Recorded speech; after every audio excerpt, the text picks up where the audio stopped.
You know, I never thought retiring to a quiet little spot like Willow Creek would turn into the wildest chapter of my life hell, wilder than dodging flames back in my firefighting days.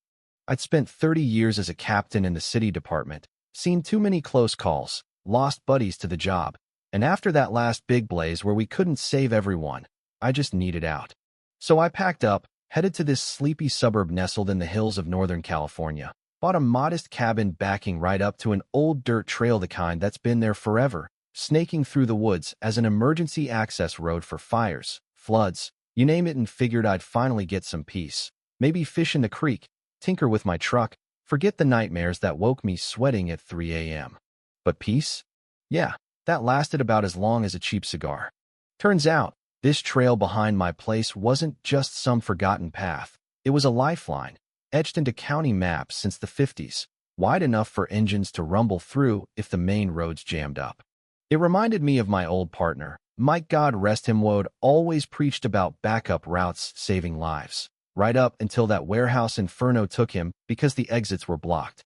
I'd walk that trail every morning, breathing in the pine scent, feeling a weird comfort in its ruggedness, like it was whispering, "Hey, Jack, you're not done protecting folks yet." Then came the HOA, the Homeowners Association, those busybodies who run the neighborhood like their personal kingdom. Our president, Karen Whitaker, this sharp-tongued real estate agent with a smile that could sell ice to Eskimos, but eyes that said she owned the air you breathed. She cornered me at the community picnic my first month in, all fake charm. "Jack, darling, that eyesore of a road back there? We're thinking of sprucing it up, boulders, flowers, make it a walking path. Property values, you know." I chuckled, tried to play nice. "Karen, that's no eyesore. It's a fire escape route. Block it, and you're playing Russian roulette with the whole damn town." She waved it off like I was some cranky old-timer, muttering about outdated maps and how the HOA had big plans to boost curb appeal, attract wealthier buyers. Turns out, she had her fingers in land deals nearby, stood to profit if the area looked prettier, less rustic. That jealousy simmered in her, I could tell. Me, the newcomer with actual expertise, challenging her little empire built on potlucks and petty rules.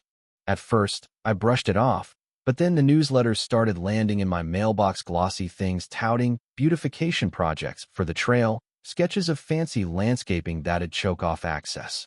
I'd hike it daily, spotting deer tracks, measuring widths with my boot steps, confirming it was still vital, especially with wildfire season creeping up like an uninvited guest. I fired off emails to the board, attaching old permits, fire codes, even a letter from the county marshal I'd dug up online. Crickets, nothing back. Frustration bubbled in me, that old fire in my gut from years of ignored warnings on the job, the kind that led to tragedies.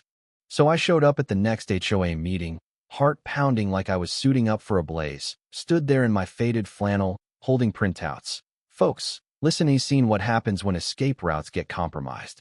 We block this, and one spark in these dry hills could trap us all. It's not about looks, it's lives." The board, a clique of retirees and ladder climbers, shifted uncomfortably, but Karen leaned into the mic, her voice dripping honeyed venom. "Mr. Harlan, we appreciate your enthusiasm, but our surveys show residents want aesthetics over hypotheticals. Property values soar with green spaces. Surely you understand progress." Snickers rippled through the room, and they voted it through, dismissing me like yesterday's news. That stung. Deep here I was, haunted by past failures, trying to prevent another, and they treated it like a backyard squabble. Things escalated quick after that, like a fire jumping lines. Crews rolled in with trucks, dumping boulders along the edges, planting shrubs that'd grow into barriers, partial blocks, but enough to slow a vehicle. I watched from my porch, coffee going cold, feeling that helpless rage build, the kind that whispers, "Do something, Jack, before it's too late."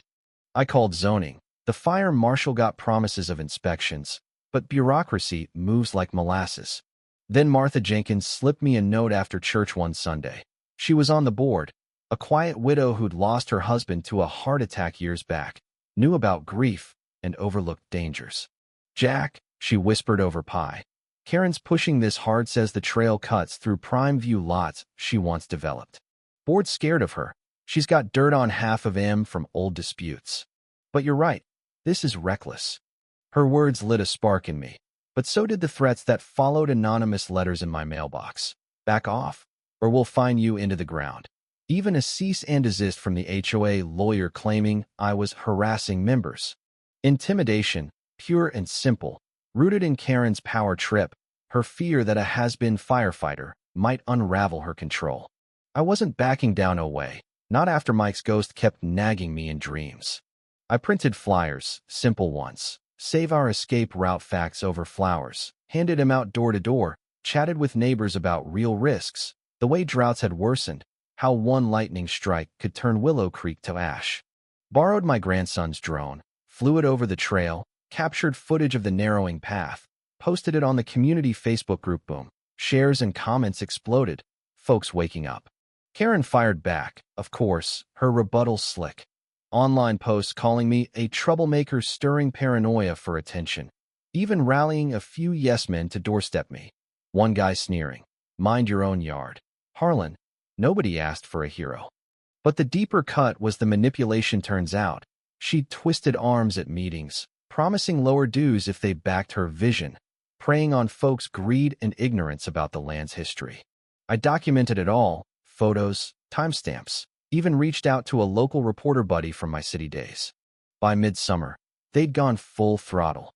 Concrete posts sunk deep, chain-link fencing strung across, turning the trail into a dead end. My blood boiled. This wasn't just ugly. It was criminal, blocking a public easement for her ego and those shady deals. I ramped up, involved the press more, got a story in the county paper. Retired firefighter battles, HOA over life-saving path. Support trickled in, petitions circulated, but so did the backlash. Vandalism on my truck, whispers at the grocery store labeling me the crazy alarmist. Inside, I wrestled with it all, doubting if solitude was worth this fight, yet knowing silence would haunt me worse than any flame. Then came August 15th, the day hell broke loose. I was on my porch, scanning the horizon like old habits die hard, when I spotted smoke curling over the ridge, thick, acrid, the kind that screams trouble. Tuned my radio to emergency channels. Wildfire reported, high winds, spreading fast toward Willow Creek. My stomach dropped. I grabbed binoculars, saw flames licking trees miles out, but closing in. HOA blasted a group text downplaying it.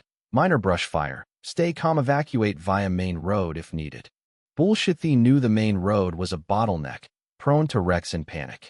Neighbors milled about, confused, kids crying, cars jamming the streets. I bolted to the trail, bolt cutters from my shed and hand-snapped the lock on that damn fence, heart hammering, yelling to anyone who'd listen. This way. The old paths, clear, follow me. Folks hesitated, but as sirens wailed and smoke choked the air, they piled in families, elderly couples, even pets in arms. 85 souls in total, scrambling down the dirt, flames roaring closer, heat prickling our skin. Chaos. Rain tires spun on gravel. A woman twisted her ankle. I hoisted her up. Keep moving. We've got this. Then Karen appeared, wild-eyed, shoving through. You. This is your fault, stirring fear. I shot back, voice steady amid the roar. My fault? You blocked our only shot out. Now shut up and help. She froze, face crumbling as realization hit, that her power grab could have doomed us all. We tore down more barriers, boulders rolled aside, fences ripped, flames cresting the hill behind, embers raining like hellfire. I led the charge, flashbacks to old rescues blurring with now, pushing a stroller, carrying a dog, the group a ragged line snaking to safety at the county highway below.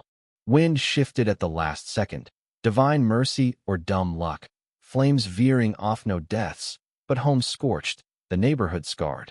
We huddled in the emergency shelter that night, blankets and bad coffee, fire at 70% contained by dawn. No fatalities, thank God, but the trail? The blaze had melted those fences, charred the boulders. Nature's ironic cleanup crew. Investigations kicked off fast. Martha filed motions to oust the board, city probed permits, finding the HOA had fudged approvals, driven by Karen's backroom deals and community misunderstandings about progress versus safety. Karen resigned in disgrace, slinking away amid glares and lawsuits. Word was, She sent me a note later. I was wrong. Fear blinded me. Felt like closure, sorta. In the months after, things shifted for good. The city slapped protections on the trail, dubbing it an official emergency corridor, new signs up, maintenance crews keeping it clear. Martha took over the HOA, turned it humane drills, workshops, me advising on preparedness. Neighbors threw a barbecue in my honor, even installed a bench at the trailhead with a plaque, in gratitude to Jack Harlan, guardian of the path.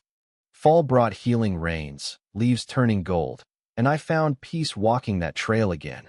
Mike's memory softer now, a reminder that listening to warnings isn't weakness, it's wisdom. But here's the thing that still nags at me: is Karen the villain, or just a product of a system where power corrupts, where folks prioritize pretty over practical? Did I overstep, turning neighbor against neighbor, or was it justice served? I'd love to hear your take. Drop a comment below. Was blocking that road pure greed, or an honest mistake? How do we balance community rules with real safety? Share your stories. Maybe you've tangled with an HOA gone rogue. Hit like if this hit home, subscribe for more real-life tales, and let's chat, because in the end, vigilance keeps us all from burning.